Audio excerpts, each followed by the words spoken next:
Coba bayangin deh, ada kitab yang bisa mengeluarkan kita dari kegelapan menuju cahaya yang terang benderang. Dan faktanya, kitab ini ada di rumah kita sekarang. Tapi sayangnya, kita jarang memegang kitab ini. Dan pertanyaannya, kenapa Allah menurunkan kitab ini kepada kita? Dan ini akan kita bahas pada hari ini, alasan mengapa Allah menurunkan Al-Quran kepada kita. Alasan pertama, mengapa Allah menurunkan Al-Quran? Karena Al-Quran adalah petunjuk untuk umat manusia. Sebagaimana Allah berfirman, شهر رمضان الذي أنزل فيه القرآن هدى للناس وبينات من الهدى والفرقان. Imam Ibnu Katsir menjelaskan dalam kitabnya Tafsir Al-Quranil Azim bahwa Al-Quran adalah petunjuk untuk umat manusia, kitab yang membedakan antara yang benar dan yang salah, dan yang mengeluarkan manusia dari kesesatan menuju hidayah. Al-Quran adalah kompas kehidupan kita. Di saat kita bingung tidak tahu arah, di saat kita tidak tahu ingin dibawa kemana kehidupan ini, di saat hati kita terasa kosong, maka Al-Quran turun untuk memberikan kita hidayah, menunjukkan kita jalan untuk keluar dari kebingungan itu.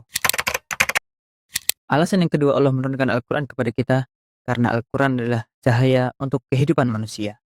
Bagaimana Allah berfirman dalam Al-Quran, ألف لام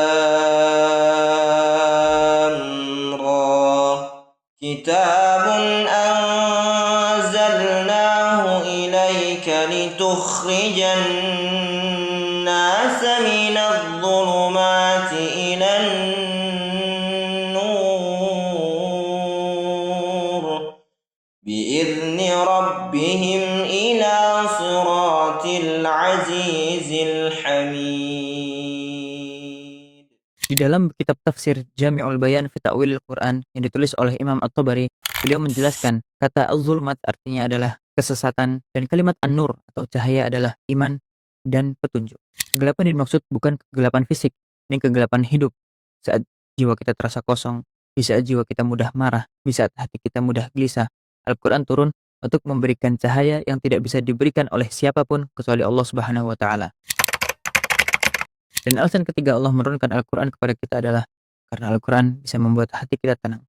Bagaimana Allah berfirman, الذين آمنوا وتطمئن قلوبهم بذكر الله ألا بذكر الله تطمئن القلوب.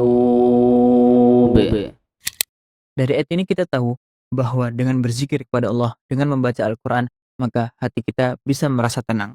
Ayat Al-Quran adalah penenang hati di saat kita gelisah, di saat kita sedih, di saat kita lelah, di saat kita putus asa. Maka Al-Quran turun untuk menenangkan hati kita. Tidak ada kalimat yang bisa membuat hati kita tenang.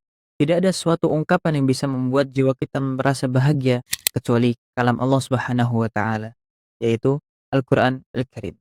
Coba bayangkan, ada banyak sekali orang-orang di luar sana yang kesibukannya dari pagi sampai pagi lagi bekerja, tapi hatinya merasa kosong. Masalah datang bertubi-tubi sampai mereka membaca ayat dalam Al-Quran, ala bidzikrillahi tatma'innul qulub. Di saat itu mereka mengetahui bahwa Al-Quran diturunkan bukan untuk menghiasi lemari-lemari rumah, akan tetapi untuk menenangkan hati mereka. Kalaulah Al-Quran diturunkan sebagai petunjuk untuk manusia, sebagai cahaya yang menerangi kehidupan manusia, maka bulan Ramadan adalah bulan terbaik untuk kita mulai kembali mendekat pada Al-Quran Al-Karim. Tidak perlu memaksakan diri kita untuk membaca setiap hari 1 juz atau bahkan lebih. Tidak, cukup meluangkan setiap waktu di setiap hari kita untuk membaca 1 ayat, 2 ayat, 1 lembar, 2 lembar, 1 halaman, 2 halaman, dan mencoba untuk memahami dan meresapi maknanya. Karena setiap langkah kecil yang kita lakukan untuk mendekat kepada Al-Quran, maka Allah akan menggantinya dengan ketentraman, kenyamanan, ketenangan yang tidak ada taranya.